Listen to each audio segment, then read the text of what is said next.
Welcome to the Think Small podcast, hypergrowth for small businesses. So, what's slowing you down? Well, hi there again, everybody. It's Rob Godlewski, your host with the Think Small podcast. And today our special guest is the president and managing partner of Patriot Freight Group, Mr. Andrew Salazar. Andrew, thanks so much for joining us today on the Think Small podcast. It's a pleasure, Robert. Thank you for having me on. Absolutely. Yeah, it's going to be a great conversation. So, Andrew, first, tell us a little bit about the Patriot Freight Group, what you do, what kind of services you provide and what problems you solve for your customers. Absolutely. Patriot Freight Group is a third-party logistics company that is focused on dependable execution, operational structure, and long-term relationships. With strong roots in oil and gas, construction, and the industrial markets. At the core, we're really building a scalable operating company. We're simply not just moving freight. Okay, sounds good. So how did you get started in this business, Andrew? So we started this company. It'll be 12 years on this upcoming July 4th. And Nice. My business partner, Jonathan Nutt, who is our CFO, we started this company with the vision of simplifying logistics. Our background is actually comes from we're actually a manufacturing and a distribution background, primarily in the oil and gas sectors. And so we were shipping a lot of volume, shipping a lot of trucks, and we saw a lot of opportunities for improvement, especially what we were experiencing on a day-to-day basis. And we had the bright idea one day, I think over the weekend, we were just chatting and catching up, and we had mentioned about, maybe helping our current company with some additional revenue streams. And Jonathan actually came up with the idea. He goes, and maybe doing some additional revenue streams in trucking. And Jonathan actually had the idea at the time to go, what if we did it ourselves? So we started. You were expecting it definitely caught me by surprise. And being the naive guy I was, at the time, I was like, you know what? Why not? So we started out as a small hotshot carrier where we started out. We bought one truck and one trailer, drove to Austin, picked it up, and we started from there. That's incredible. So 12 years ago. So clearly over that 12-year period, you had to ramp up business pretty quickly. So I'm sure that was an exciting, venture in the early days.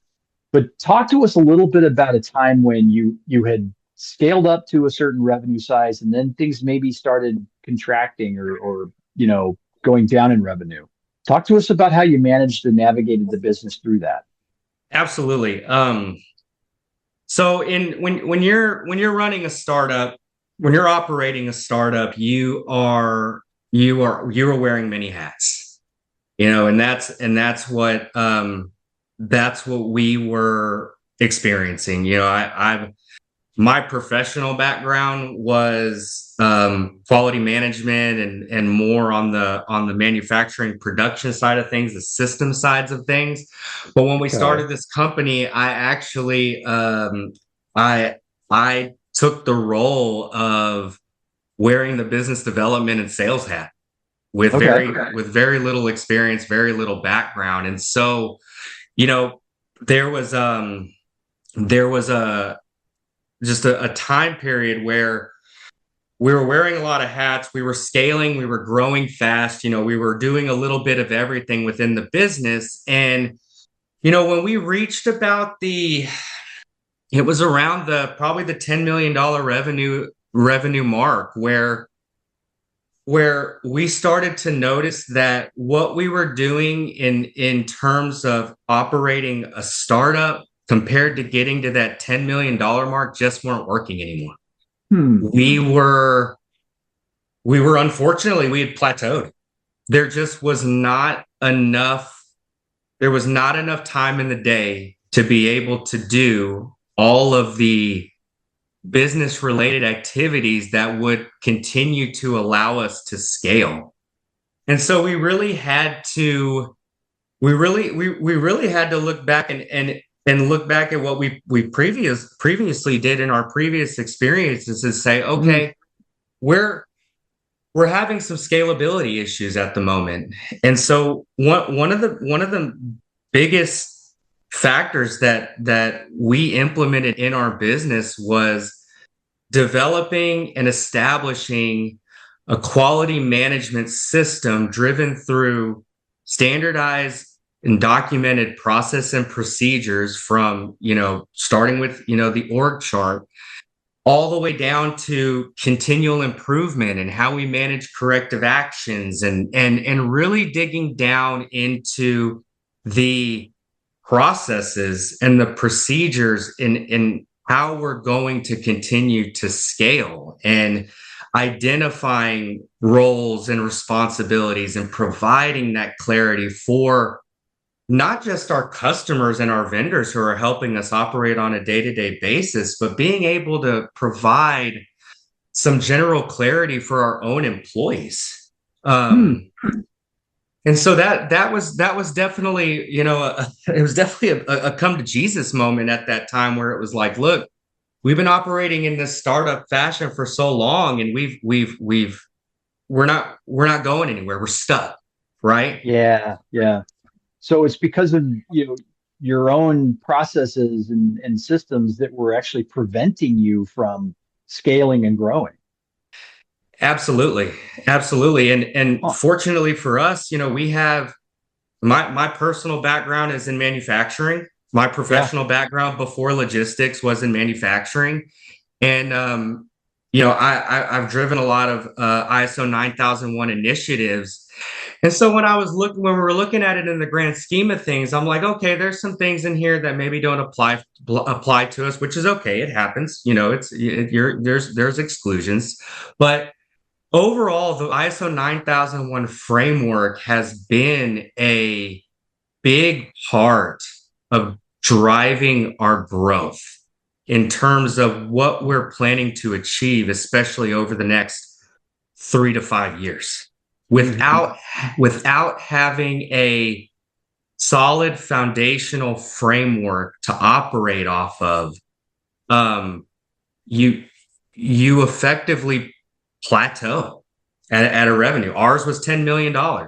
For other companies, it could be sooner. For other companies, it could be later. But there's such an important aspect of those system processes that must be applied to a business in order to have scalability.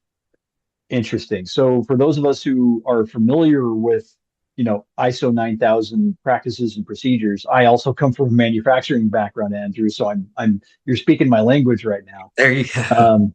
But it's really a system of documenting all procedures, processes, organizational, environments and workflows in a business, and so that a business can show consistency and repeatability, right? Correct. Right. And it's interesting that your growth wasn't challenged by customer attraction or anything on the front end. It was actually your back end systems that were prohibiting you from scaling. That's really interesting. And it's probably really unique that you took those ISO 9001 practices into trucking and transportation world, because I don't think that's very common. It's not. I've talked to many people over the years in the industry, and it's definitely unique. It's a unique approach. Yeah. But it's working. It's working well. We recently went through our first M&A activity. Okay. And which was successful. And congratulations. Thank you very much. And ISO 9000, and so the biggest thing with ISO 9001 is we acquired this company, and we're operating in one fashion, and this other company is operating in another. Right? We're operating in two separate, processes and procedures, if you will. Right? And sure, combining forces into one entity. And so what we've done this year, as ISO 9001 being the foundation, the transition of combining our entities has created a very good, I want to say seamless. It's probably not the right word, because nothing is seamless in business. It always comes with challenges, but it's been a very well organized, you mentioned repeatable processes, right? It's okay. Right. We have it, taking it down to a simple fashion of something like onboarding an employee, right? Having those repeatable processes, and we're doing it one way, but the company that we acquired is doing it another way, and it's coming together to come with one aligned process, right? Because if you don't have aligned processes throughout your business, an aligned foundation, even with us having multiple locations throughout the country, if we're not operating on aligned standard operating procedures, you create chaos. Yeah, absolutely. So did you take it as far as actually trying to get ISO 9000, certification, or are you simply employing the practices that you learned in your manufacturing career to this new business? So overall, I'm simply employing the practices. Certification is definitely on the list. Oh. Coming from a manufacturing background, and when you're doing business, when you're doing business with customers in the manufacturing sector, a lot of customers require it, right? It's a requirement. So that's always big, to be certified in the manufacturing sector. In the logistics industry, it's not necessarily required by a lot of customers, more so maybe as more of a marketing element to clients, especially the ones, especially with the manufacturing sector. When you can speak these guys' language in terms of quality, and because quality is driven from the top. It's driven from leadership all the way down, right? Absolutely. So when you're able to go in and you're talking about your business, and it really creates a lot of trust with your customers, going, okay, they follow ISO 9001 practices. They're following the same similar standards we are. Right. So from a marketing aspect, it definitely helps. Just haven't come across the customers yet in our industry that actually require it. It's very, very different for manufacturing. Yeah, for sure. And I asked you this question without really knowing if ISO 9000 would even offer a certification for a business like yours in the transportation and trucking industry. I don't know that. I guess they do, but they do. And I mean, to the exclusions are real simple, right? I mean, I don't want to get too detailed, right? But we don't do like calibration and measurement. We don't do design and development, right? Like, so there's exclusions, but for the most part, the ISO 9001 framework does 90% apply to our industry. Right. So it really serves as a differentiator for you in the market. I mean, you mentioned being able to talk to those manufacturing prospects or clients, in offering your transportation and trucking services, and they kind of get you as soon as you walk in the door. They understand what language you're speaking from, and they probably appreciate it. Absolutely. It adds another layer to being more than just, I can move your freight. I can get you a truck, right? Or I have the, because there's a lot of risk management in trucking. There's tons of risk management, and so. It's more than just, okay, yeah, I have the insurance to cover this. It's a layer of risk management, risk assessment, right? I mean, and being able to confidently and in more detailed fashion, be able to communicate like, hey, man, we're more than just checking off boxes here. We're all about continual improvement and scalability. Right. So let's clarify something. You don't actually own a fleet of trucks or warehouses, right? You're a third party logistics solution and you're a freight brokerage company. Is that correct? Correct. So our logistics solutions, we do own trucks, but they're very Oh, okay. specific. They're very specific to niche markets, specifically on the hazardous material side of the business. So Oh, we okay. we do specialize in hauling Class 1 explosives for the oil and gas industry and the Department of Defense via the government. So Wow. we do have carrier operations that are dedicated to that. Okay. Okay. In Thank you for the clarification. Yes, in terms of, that's why we're like a third party logistics. We offer freight brokerage services, but there's also logistical solutions that we offer specifically for particular clients, right? Sure. In terms of warehousing, yes, it's usually on the customer specific side, but if a Okay. customer's got an opportunity, hey, we can help you reduce cost here. But to your point, we provide an array of logistical solutions to the industry. Okay. Sounds great. So let's then talk about, after you realized, hey, what's going to really help this business is more of a um, quality management system. Um, Talk about that period when you started ramping up growth and underwent a period of rapid expansion. How did you then navigate the business through that period, not only from an operations standpoint, but from a employee standpoint?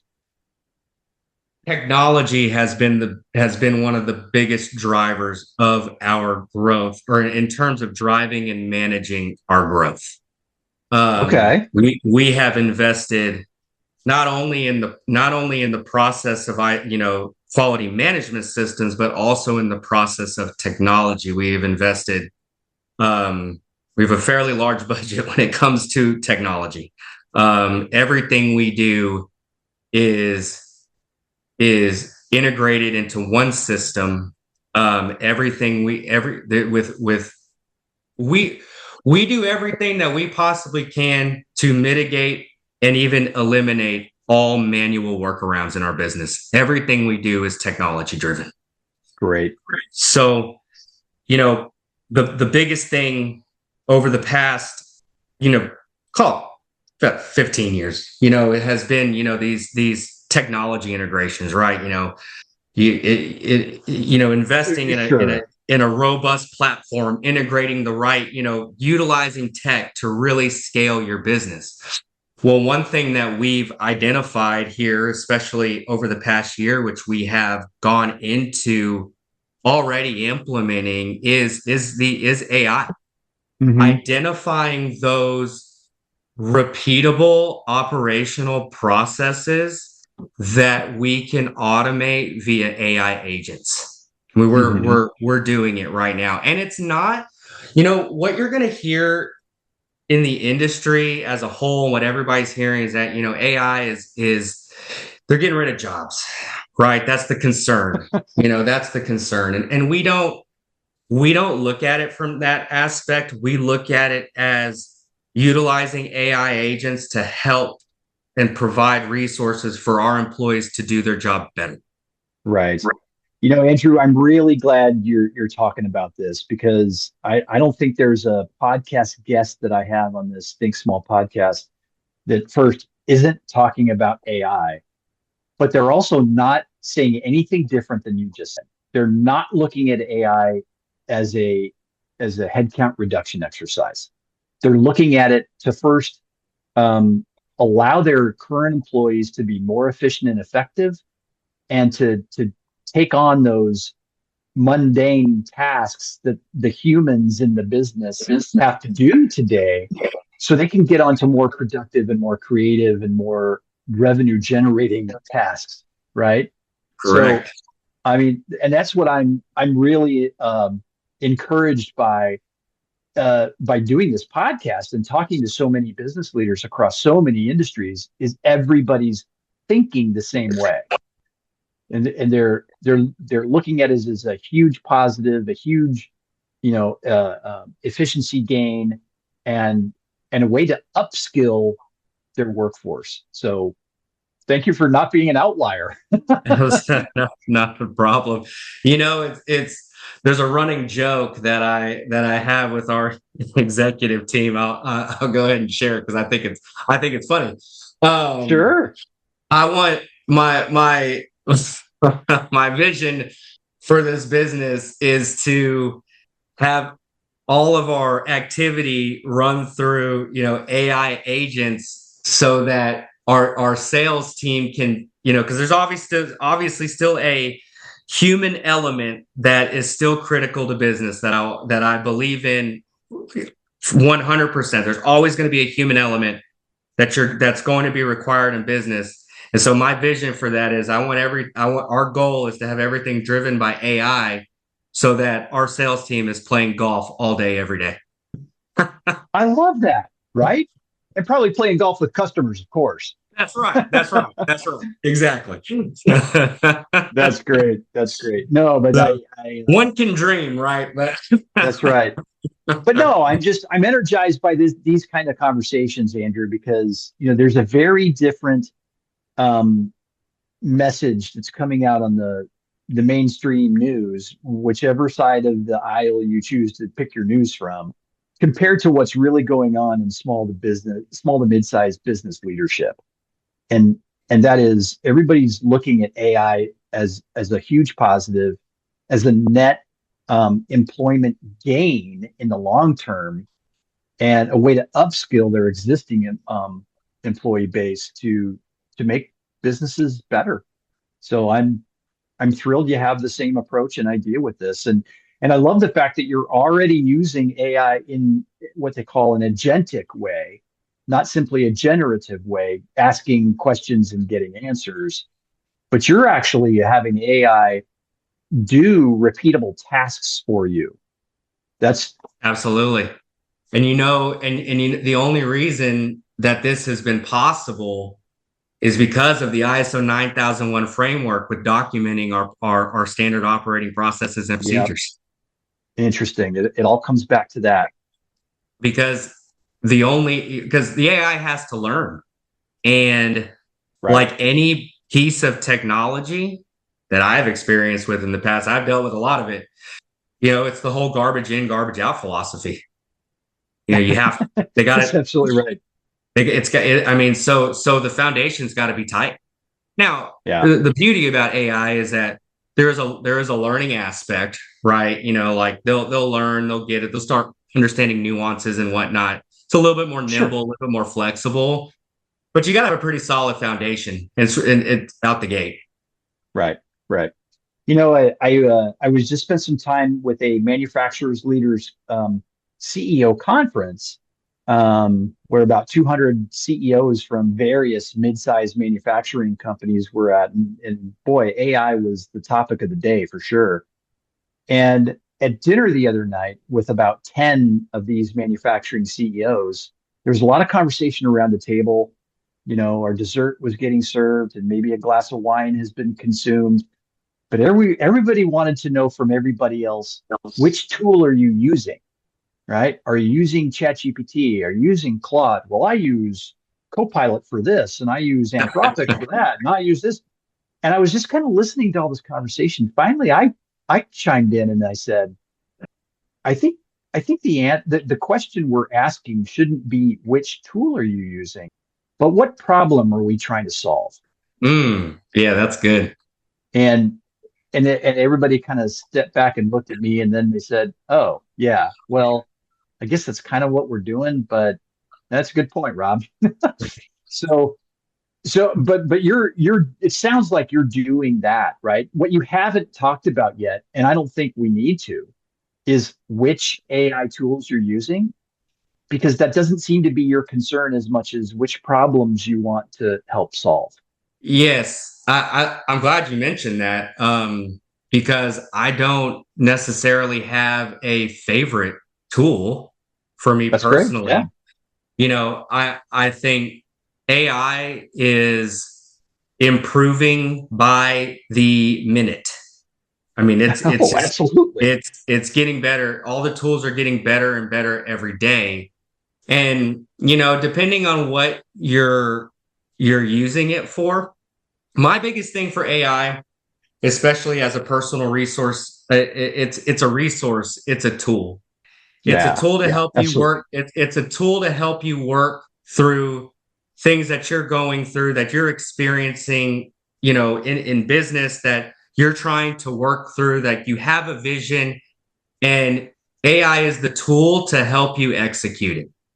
It's not the tool to tell you how to do your job. It's not the tool to just follow what it says and do what it says. It's the tool to be a resource to help you be successful in the goal that you're trying to achieve. Right. Because what I was actually having a conversation with a buddy of mine earlier this week about that. And I said, man, at the end of the day, for-profit, nonprofit businesses, at the end of the day, businesses are trying to make money. They're trying to make a profit. Net profitability, can be different across, whatever industry you're in. But at the end of the day, you're trying to make a profit, and whatever tools and resources that you're utilizing to attempt to achieve that goal, more power to you. That's great.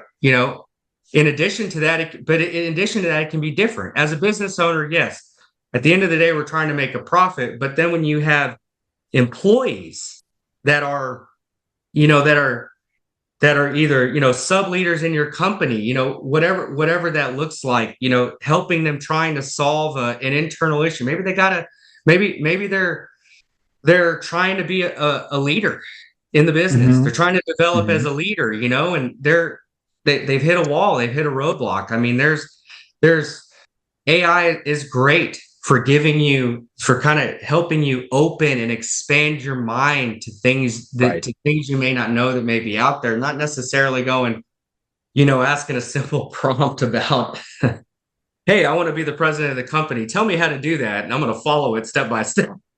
Right. There's still discernment on the human side that needs to happen to answer big questions like that.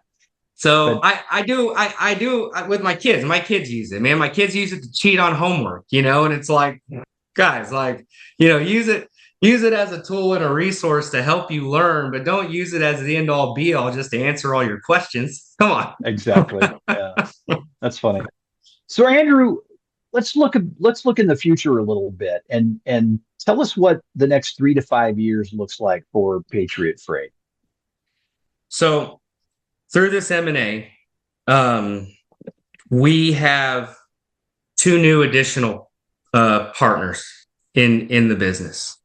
Okay. So there's 4 of us that collectively are we have our roles, defined roles and responsibilities, and over the next 3 to 5 years, we are expanding our growth to achieve a revenue of $100 million a year. We're currently, when we acquired this company at the beginning of this year, that did take our revenues from around the $13 million range to roughly around the $25 million revenue range. Okay. Currently, just out the gate in year 1, it's really solid. We're looking very promising. We're trending around $38 million in revenue this year. That's fantastic. Congratulations. So it's many factors, right? It's the foundational elements with our quality management system. It's being able to, I love what you said about discernment. So I love that word. Having the ability to judge, is this the right fit? And are these the right people to help us continue the charge to achieving the goal for this business? Right. So tripling your revenue, even though you've already had substantial growth after the acquisition of your recent partners, tripling that new revenue growth number in a period of 4 years is a huge task. What could be holding you back from that, Andrew? What's getting in your way? That's a good question. Alignment. Alignment is a big one. Ensuring alignment across our executive team that transcends down to the rest of our team, from accounting, from our team in accounting and finance to sales and operations, and ensuring that we are aligned on our mission, our vision, and our core values, and our objectives. Our objectives. Those are big. Those are our big four main drivers in our business that we have been highly focused on, not only throughout this first 90-day transition, but in addition to having the quality management system framework. If your company is not aligned on your mission, vision, and core values and your quality objectives, it makes it extremely difficult to scale, because you're forcing it at that point. Right. Excellent. Not to say that you can't scale, but you're going to have a lot of long nights. You're going to have a lot of additional unnecessary stress. It's unhealthy. Yeah, absolutely. That's pretty impressive. I'm looking on your website now, and I see you have a very well thought out and public mission, vision, and core values statements on your website. I think that's great. But yeah, alignment with the executive team and all the operational areas of the business is key in achieving those growth goals. So you've got a hell of a great start, right? With it, your quality management background is going to really serve you in the business well in achieving those goals. So I wish you luck, but I don't think you're going to need it. Thank you so much, Robert. I appreciate you having me on today. This is a great conversation. Absolutely. Andrew Salazar, he's the president and managing partner of Patriot Freight Group. Andrew, thank you so much for being our guest today on the Think Small podcast. Thank you. Welcome to the Think Small podcast, hypergrowth for small businesses. So, what's slowing you down?